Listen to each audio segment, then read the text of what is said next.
Hey, let's move on. We have Emily Kaufman here with us. She is our travel mom. She's been on Indy Style here before, and there's a lot of excitement about returning to travel this summer. Emily's here with us. She is our travel mom, and she's here with some suggestions for an ideal way for thinking about taking a trip. So, Emily, welcome back. And we're all itchy to get out there and get our RV and do a little traveling.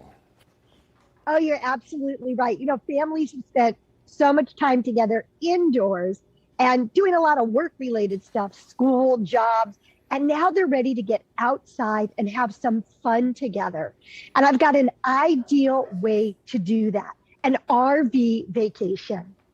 Yeah, that sounds exciting. Now, we went camping about a month or so ago, and when we went camping, boy, you got to make those reservations early, don't you? Because everybody wants to get out there in their RV or tent camping, whatever. There's a lot of people heading out. Yeah, you're absolutely right.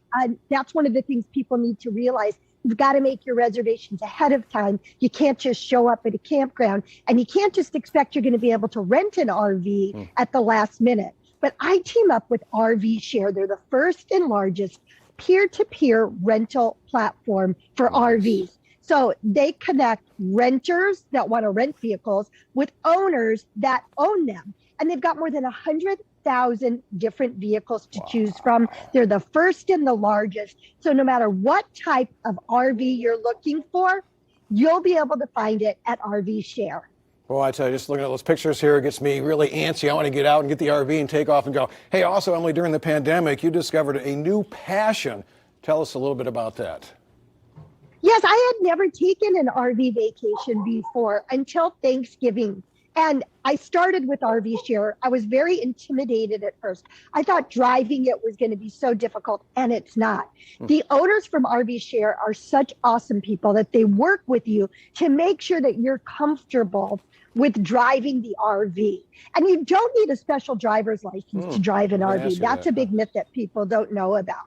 And one of the things that I really love is RV vacations allow you to simply be right in your vacation destination. So all you do is open the door and you're right at the lake, the beach, the theme park, the great outdoors, wherever you want to be. Oh, that looks great. I really thought you'd have to have a special license for it, so I'm glad you set me straight there by not having to get one. That really helps out too. Hey, real quick, what's some important things to remember if you're planning an RV vacation? Well, summer is the busiest time for RV rentals, and the holiday weekends are super busy. So if you're thinking about doing that this summer, you want to make your plans right now. Now, I've got a website, thetravelmom.com, that's loaded with an entire section dedicated to planning a terrific RV vacation. And on that website, I also give trips away. I don't want to just talk about travel. I like sharing travel with people by giving trips away through my social media, The Travel Mom on Facebook, Instagram, and Twitter. And then for planning your RV vacation and booking that rental, go to rvshare.com. All right, and just real quick, I guess if people want to get hold of you, that's where they go, right there, rvshare.com? rvshare.com to book the RV and thetravelmom.com to learn more about RV vacations as well as enter for free trips that I'm giving away. All right, Emily, appreciate that. Thanks for joining us here. And I love the outdoors, and I have never taken an RV out, but I'm hoping to do that someday, so especially if I don't have a license. Oh, I hope you will. So, that'd be Great fun. to be back with you guys. All right, thank you, Emily. Really appreciate that. Amber, Anessa, how I about want you that guys? documented. I can see you driving a big old RV. Randy driving the big RV. driving the bus. I want video. Maybe an Indy style bus, right? Oh.